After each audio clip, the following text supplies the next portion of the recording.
All right, fight fans, welcome back to the Comments from the Peanut Gallery podcast. Joining us by way of the Greater Than Detail hotline, we have a special guest with us here today. We have Mma, the Peruvian Predator Sojo. How are you doing today?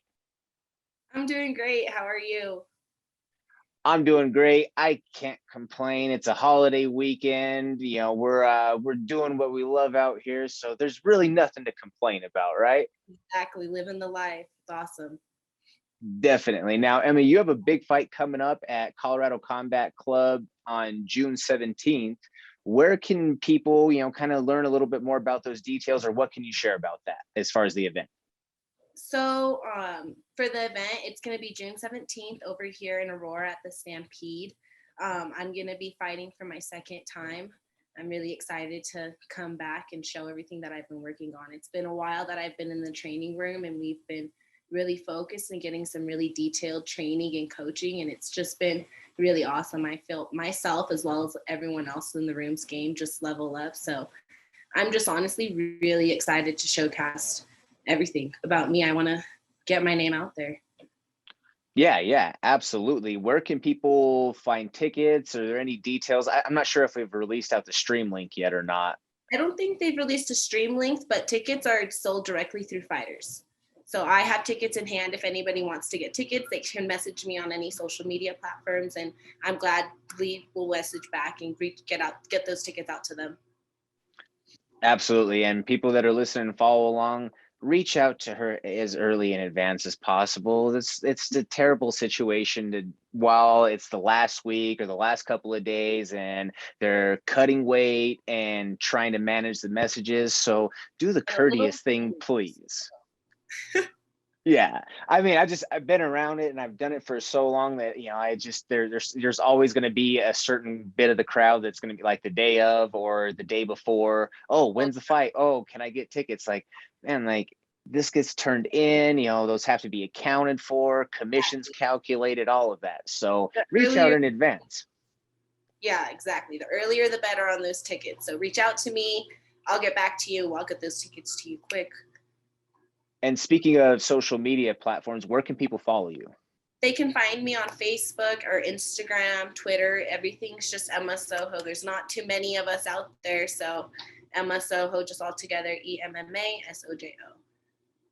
Perfect there. And in terms of, you mentioned that you've been away from the cage for a little while and have been putting in a ton of work in the room. You obviously train with a world-class bunch and gym across the board. Who have been some of the training partners that you would say have been some of the biggest impact makers or influencers, if you will, throughout this growth period?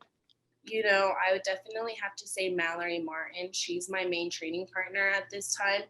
And me and her just have such a great relationship on and off the mat, where I feel like she pushes me to a level where no one else pushes me. And it's like a level where it's respect, where there's no hard feelings, when we just have to beat the fuck out of each other. And it's awesome to have that kind of energy in the room where it's nothing but love. Like everything that she's doing for me, everything that we're putting in, we're pushing each other. Iron sharpens iron. Oh yeah, certainly. Mallory's one of my favorite women in MMA to watch in general. Just like, I mean, being around the Colorado scene for so long, like I've been fortunate enough to watch like the rise all the way up through, in addition to her stint there in the UFC, but just the pure intensity. Like me and my friends that would go and watch the fights, or we would have like, she like Lady Khabib's people out here. Yeah. Like just the way that she's screaming over the top, like nobody can save you or happy Halloween and all these things. Like that stuff, that got me going. Like I was entertained. Like I have to watch her fight each time, just simply because of that factor alone. I can only imagine the way that dog comes out on a day-to-day basis training. It's way different on the mats. It's just like you said, that intensity. She's definitely able to take it and carry it over into practice and push you. And it's just awesome. The team that we have right now and everyone that we've been working with has just really been just truly incredible to be able to work with such amazing athletes and just get such good work in right now. We're working with Archie. I don't know if you know Archie right now. So Kogan? Yeah, we've been working with him and getting some really good work in with him, setting up some good wrestling, setting up the shots, I'm super excited, as well as Peter Straub, you know, and it's awesome. Valor Caballero, the team that I have behind me and what we've been working on, like it's just been really awesome. And the way they've been able to push me and just get me to where I need to be mentally and physically, it's just something I really couldn't ask for, a better team.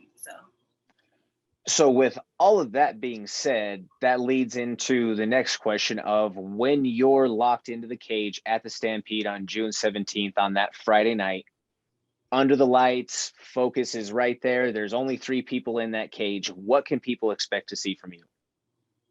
Pure beast. I'm honestly just really excited just to go full force on somebody, slam someone on the ground, get to display my skills on all levels, you know. I've been training a really long time since I was 6 years old. So the amount of work that I've just put in to get to where I've been, I'm just honestly just really excited just to get unleashed into the cage. And it's just honestly just a dream of mine. So it's really awesome just to be able to chase that, to get the opportunities to get there. So very thankful for it, honestly. That's goosebumps worthy right there, you know, like hearing that raises the hairs on your arms right there, or at least for me as a fight fan and somebody who's going to be able to sit there and call the action. Like I want to see that sort of stuff. Like I get energized off of what you guys do, then what you guys do gets the crowd going, and it just everything amplifies itself. So I'm excited for it. And man, I fell in love with the sport when I was 6 years old, and I could picture these moments of me being trapped in a cage and my hand being one, and the people that I love and the crowd cheering me on, and just the community. Like these are the, the just the goals in my life. You know, I could picture it from such a small age. I fell in love with the sport. I knew back then, before there was women at MMA, that I wanted to be like the first UFC fighter, and then obviously I can't be, but I know I want to be a champion one day, and I know I'm going to put the work in to get there. Nice. What was it that was your introduction? You know, obviously at such a young age, it made a profound impact on you. What grasped your attention?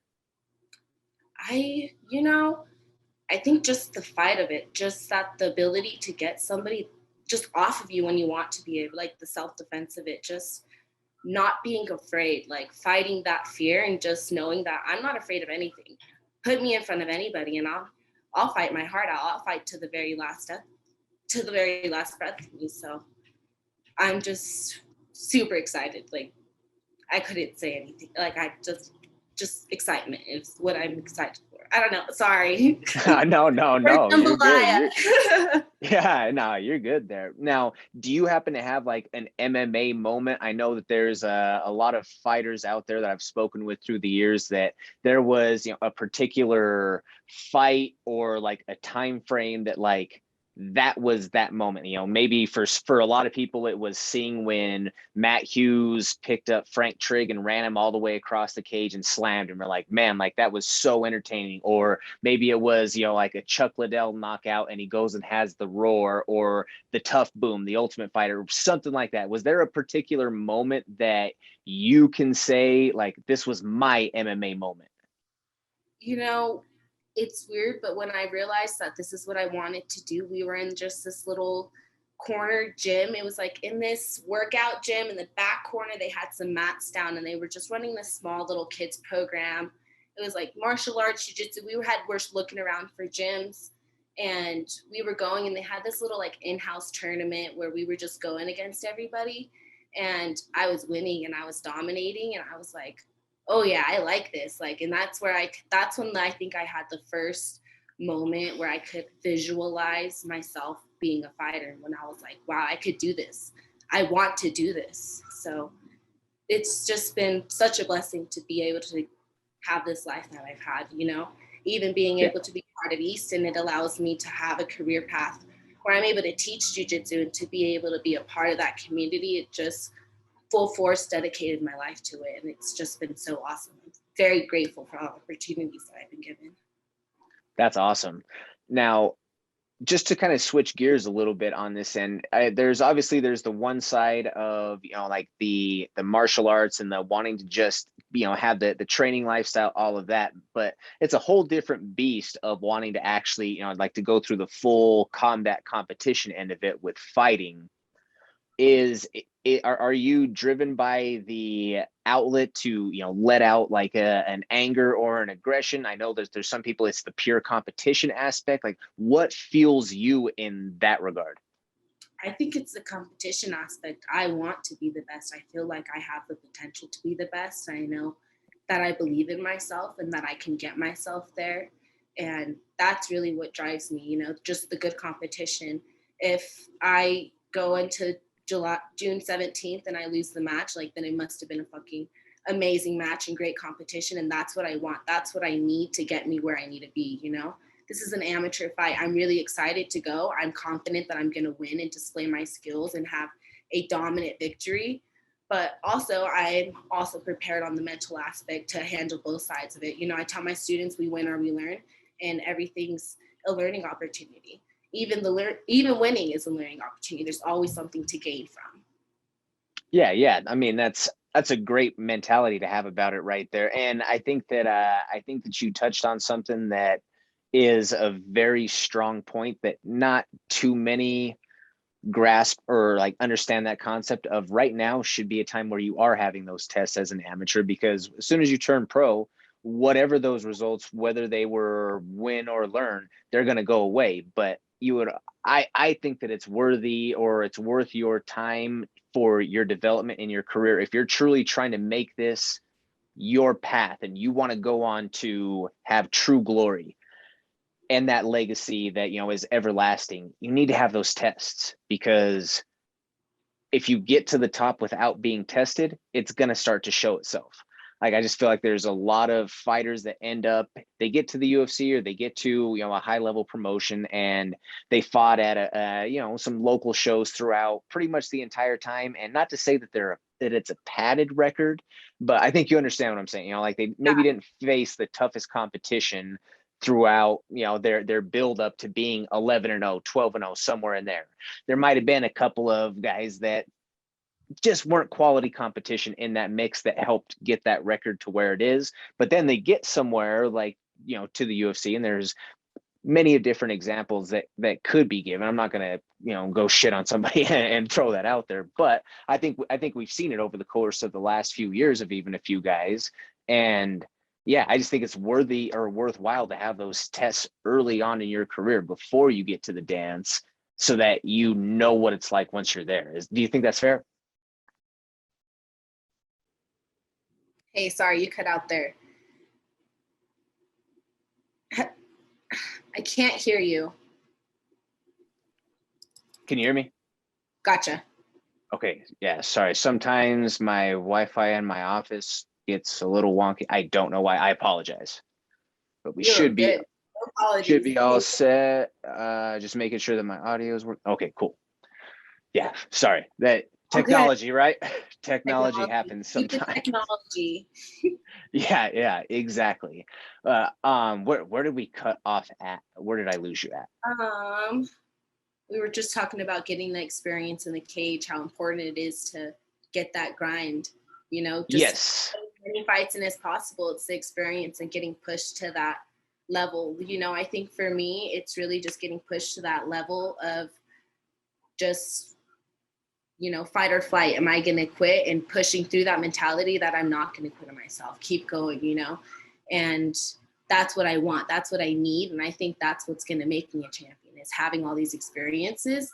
But that's where also I feel like it's so awesome to have Mallory in a room, because she pushes me so much already in the room to those levels, and we push each other. And she's such a great competitor, and it's just awesome getting that already. And so I feel really prepared going into that, having Mallory behind me, pushing me to those levels and pushing me to that mental state of, are you going to break, or are you going to keep fighting? And it's that I'm going to keep fighting, and I'm going to keep going until the very last bell, till someone stops me and gets me up. Absolutely. I love hearing that. I mean, it's always something that refreshes me as a fan first. I mean, I obviously, like, I work in the sport, I cover it, I do commentary, all of that, but I'm a fan first. Like, Yeah. Brandon Royval is one of my good friends, coaches, training partners, all that sort of thing. And we just always have like these super nerd discussions of like fight cards from yesteryear, because we both say, like, at the end of the day, like, we're fans first. Like that's what brought us here in the first place. Like we're just the ultimate nerds of the game. Like we just love hearing those sorts of things and being able to dig into the mindset and just hearing what makes you be you, or what pushes you to be you when you go in there and do your thing. Yeah, on some level, we're all in love with the sport. We all fell in love with it, and that's why we're so rooted in it. And it's just awesome because you understand it and other fighters understand it, why you have to be a fan first, but also why the love is just so deep and why you want it so bad is because you can see it. You know, you see it on TV, you see your teammates do it. It's just right there. Yep, exactly. Now we're about 3 weeks away from fight night right now, so you still got a little bit before it gets to the real grind of the weight cut portion. All of that. Is Yeah. there anything that is super tough for you to give up in the process? Like my co-host that I have on the radio, Josh Friend, he's a Skittles freak. So like he starts like jonesing when he doesn't have some Skittles around. But is there something like for you that's a craving or something that's tough for you to kick? You know, walking into the stores lately, all the chocolates just been speaking my name and just the sweets. And I'm not a big sweet person, you know, but the second you tell somebody you can't have it, you want it. But Yeah. I'm just like, it's going to taste so good after I win. It's going to Yeah. taste, imagine how good it tastes when I win, you know? So that's kind of what keeps me from cheating is that I don't want to feel guilty. You got to It's just think of it as the sweet taste of victory, right? exactly the sweet taste, save it all. I'm so excited. I don't even know what I'm going to want to eat first. That's usually always one of my questions too, is like, do you have that first meal planned or that victory meal planned? Um, you know, I don't. I think last time me and my coach, we went to Dunkin' Donuts and Taco Bell, and that's just kind of what was around to just get. Yeah. So that's what we got. And I I hope it's not that. I mean, I hope that go out to a restaurant with or somewhere with the big group of people that's cheering me on and we just celebrate the night away. So honestly, it's not really about the meal for me. It's about the people. So as long as I have the ones that I love and that cheer me on through it, surrounding me, like that's what I want more than anything than a meal. But I don't know. I'm just a big fan of food. So maybe some Mexican. Call me basic, I guess. You can never go wrong with that though. Like I grew up down in Pueblo, so like that speaks to my soul. Like, you know, if I could eat Mexican food like every day, I probably would. But back when I used to, I was a rather large human being, so I can't go about that the way that I used to. But yeah, I could totally understand just the thought of, man, like this would hit the absolute comfort button right now. You know, like a taco. Taco sounds pretty great right now. Oh yeah, yeah. I can, I mean, tacos you can make kind of healthy though. depends. Probably wouldn't eat the tortilla. Not right True. now. I'm on a tight diet, but Yeah, it, that's understandable though. that's different. But I listen. After my fight, we tacos for days. Taco Tuesday. We could talk about it. It'll be great. I love it. I absolutely love it. Now we've covered a few different things now, talking about the fight, a little bit of your introduction into the sport and the background, tacos. We talk about it a little bit there. What haven't we covered so far that you want to get out there and share as Mma's message to the people that might be tuning in and wanting to watch you? Man, honestly, I just think I'm someone to keep an eye on, just to watch me grow, watch me just persevere really through anything. And I know how strong of a person I am. I know that I'm willing to put myself through the tough and whatever it comes with, you know, the grind and all the tears, the sweat. And this is what I want. This is what I really set out to do and what I really wanted to do. And this is my life. This is what I want to do. This is what I've dedicated my life since I was 6 years old. This is all I've known, you know. So I've grown up in the sport. I've grown up in the community. It's a different kind of breed. So I think that I could bring a different kind of aspect to the game and a different kind of mentality, you know, growing up through the Eastons and having all those kind of different mentors speaking in and touching in and just, I think I'm a great person, like have a great message and talk to me about the right thing. And I think I have a bright light and I could share it well. So shine bright, you know? That's what Absolutely. I just want to spread some positivity, some love, have a good message, you know? I'm not sure what it's going to be exactly. Like, I don't have a mantra, just spread Mhm. positivity is my big thing.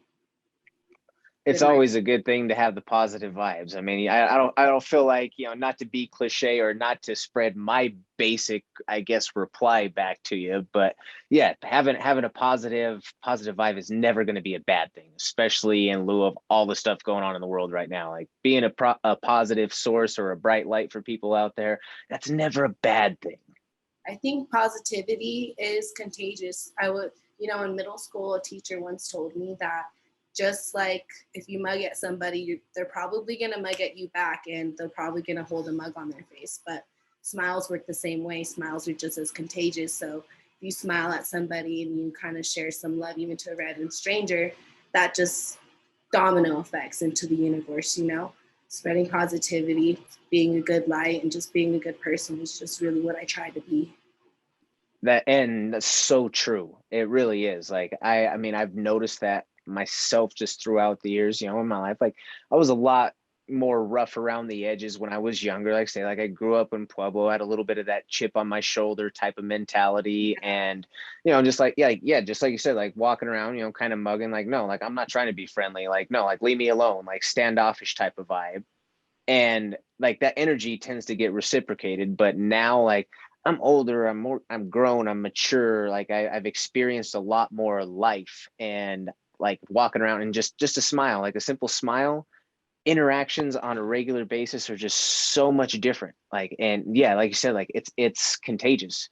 You walk into some place and you have a good attitude and a smile, the chances of you running into any sort of issue anywhere or whatever is probably not going to be that high.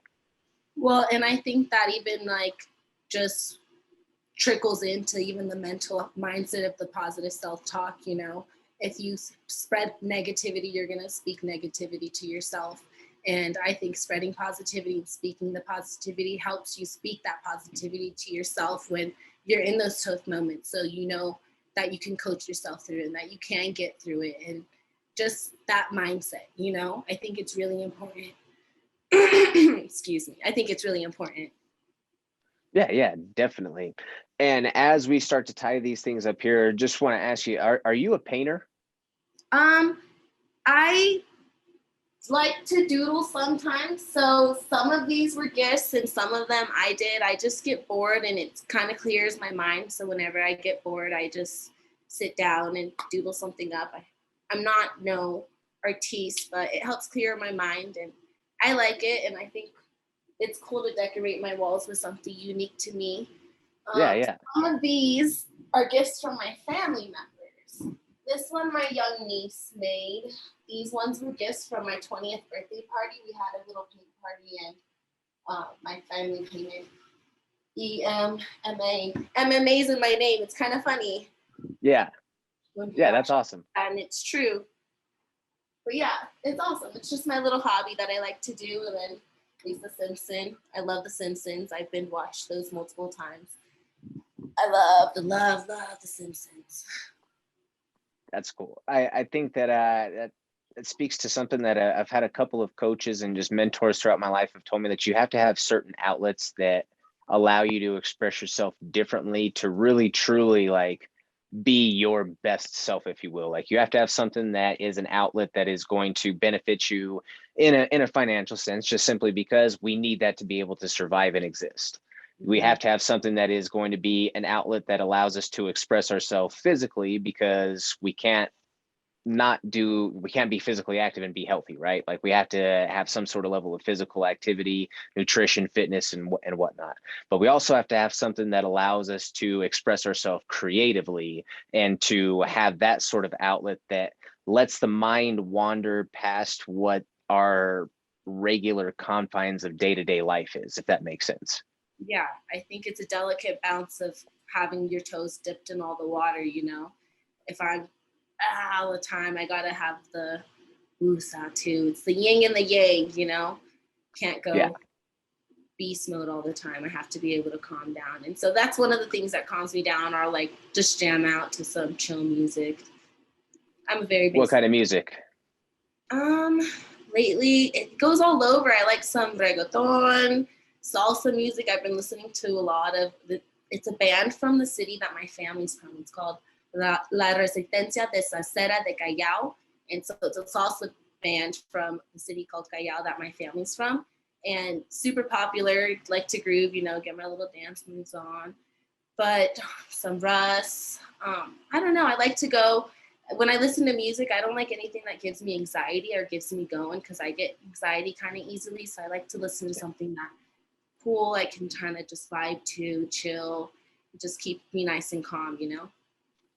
That's totally understandable there. Yeah, like I just had a conversation with one of the guys who's going to be on the LFA card this next week, and he's like, yeah, like music is such a powerful tool for me that like it sets the tone for absolutely everything. Like, you know, like if he starts, even if it's just in a random setting, like if some of these songs that are like his gym songs, like he listens to, like, you know, some crazy sort of like thrash metal type of stuff to get himself in the mindset to actually, you know, like to fight and to spar and all of that. But he said, you know, if he's just maybe, you know, out and about and he hears someone or hears that type of music come on, you just like, oh man, like I start to get in that mindset and I almost got to kind of step away for a second so I don't get like too turned up right then and there. Like if it's not, you know, if it's not like in terms of like trying to get to the gym or anything. Yeah, and I've always felt like music has some kind of control of you. I was a band geek. In middle school I played clarinet all through middle school, and then I went into high school and I played trumpet in my high school's mariachi band. So I have a great appreciation to the details that go into music and the instruments. So I like to just zone in on certain sounds or the instruments and appreciate the what they add or don't add to the song most of the So time. you are all around just an artist, martial Yeah. artist, musical artist, art artist. I guess all around. Yeah, that's awesome. It's cool. I So guess I never thought about that. yeah. I mean, you got to give yourself a little credit here. You're like, oh no, these are just little things. Like, no, you're doing art all the way around, right? Yeah, I guess so. I've never really looked at it as at that aspect, but I guess so. I do really like art and creativity and what you can create, you know. I guess that that's kind of my mindset about a day. A day is like a blank canvas. Once it's done, it's done. Your next day starts. It's a blank canvas again. Leave what happened yesterday, today's a new day. Nothing's Absolutely. Yeah. I kind of think of it the same way. Like I think of it. I have a saying: short-term memory with bulletproof confidence. Like what you did yesterday doesn't really matter today. I just my background with that. I played baseball growing up, and then I worked in sales for a long time. So it's just something that every single day, like you have to show up and produce. You can't yeah. rely on, you know, like you can't rest on your laurels and expect that that's going to carry you through to, you know, to be able to handle your production. It's just not how it works. But yeah, I mean, it's cool. Like I like being able to have these sort of opportunities just to learn more about the who, you know, like who you are behind the actual person, because otherwise, you know, you if you don't get to have these sort of conversations, all you see is that sort of savage, right? All you see is that person who gets locked in. But then there's so much more to you though than just that person. So I like having these opportunities. I'm so grateful for you taking the time today. Yeah, and I'm very grateful for you taking the opportunity and reaching out to speak with me. You know, this was, like I said, my first time ever doing something like this, and I think it went pretty well. You know, maybe some word jambalaya in there somewhere, but I like to ramble. No, It's a I mean it happens all the way up the ladder. So you did great. This was a great conversation. I'm so thankful. Like I say, now as we tie this up here, is there any sponsors or anybody that you want to throw a shout out to on the way out here? Lando Performance has really been there through just about all of my training camps. And for a while, I've been consistent with them and Aaron Porter. Easton Training Centers, I have a long history with them and a lot of love for them and the community that they have there and the community that I build in my academy. So, I want to give a big shout out to my breathwork sponsor, Gash Gang, or What the Fuck Empire, Send the Fuck Out. She, Adrienne Edmond, she's been a huge part of my camp and getting me to this mental state and getting me prepared and getting in this positive mind state. So I want to make sure I mention her for sure. And the Easton community, very grateful for the opportunities that they've given me and the amount of love and the support that they've given to me and just poured into me. It's honestly been overwhelming. Also, Lando Performance and Aaron Porter. I've been working with Aaron since I was a kid. So having someone that's known you for so long, but just genuinely really cares about your progress and seeing your success is really awesome. And Peter Straub and Valor Cavallero. And it's just been really awesome just having so many amazing people around me and just supporting me. So, yeah. Yeah, awesome. I mean, it takes a village, right? You got to have a strong supporting cast to be able to get to where you want to go. Exactly. It's all about the community and the people that surround you. Those are the big ones. If you're looking for sponsees, reach out to me. I'd love to have you as a sponsor. Please DM me, message me. I'm glad to give you my email. We can talk about getting that set up. Would love to get a banner and get some fight gear going, get some t-shirts as well. I know that everyone in my academy's waiting to get their fingers on some merch. Yeah, definitely. I mean, that's a great way to maximize your earning potential too, that way, especially in the early stages of your career, because the pay isn't always great. Fighters, I have a special place, in my thoughts for all of you guys, because you truly do it for the love. It's the love of the sport. And, yeah. It's that big question. Is it would you rather do what you love and not get paid a lot, or get paid a lot and hate what you do? And for me, it's 1000%. I would rather love what I do every day and not get paid as much. But, I'm in love with my life and I'm in love with myself and what I do with myself every day. So I really have just been very blessed with opportunities and everything that's been given to me and guided, so I couldn't be happier with where I am. And I'm really excited to get to showcase myself on June 17th. Absolutely. And one last time, where can people hit you up or find you for tickets? Yeah, so you can hit me up on any of my social media platforms. It's just EMMA SOJO, so Mma Soho. That's it. There's no numbers or anything afterwards. Like I said, there's not too many of us. If you Google me, I'm like the first one to pop up. There's not too many Sohos in the world. But yeah, please reach out to me. I'm glad to get you tickets. I'm glad to meet up with you or figure something out. Absolutely. Thank you again so much for taking the time there. Guys, thank you all for tuning in and watching along. If you're watching online, make sure that you smash the subscribe button down there. You could also catch me live each and every week along with UFC middleweight Josh Friend on the MMA Plug presented by the Talk of Colorado on 98.1 FM Mile High Sports Radio here in Denver. Make sure that you guys either get to the Stampede in Aurora on June 17th, or very shortly the promotion will be releasing that stream link. So if you wanted to watch from home and you're not here in Denver to get there in person, you certainly can tune in and watch. We'll be getting you those details, like we say, shortly. I'm Jordan Kurtz. You can follow me along at Comments from the Peanut Gallery. This is the Comments from the Peanut Gallery podcast, and we will see you next time. Thank you so much for watching. Please hit that like, share, and subscribe button. That helps us continue to produce this original MMA content and bring it for you every single week. Tune in to the MMA Plug presented by DenverSportsBetting.com on 98.1 FM Mile High Sports Radio on Wednesday nights from 6 to 7 p.m. or live stream at DenverSportsBetting.com/radio.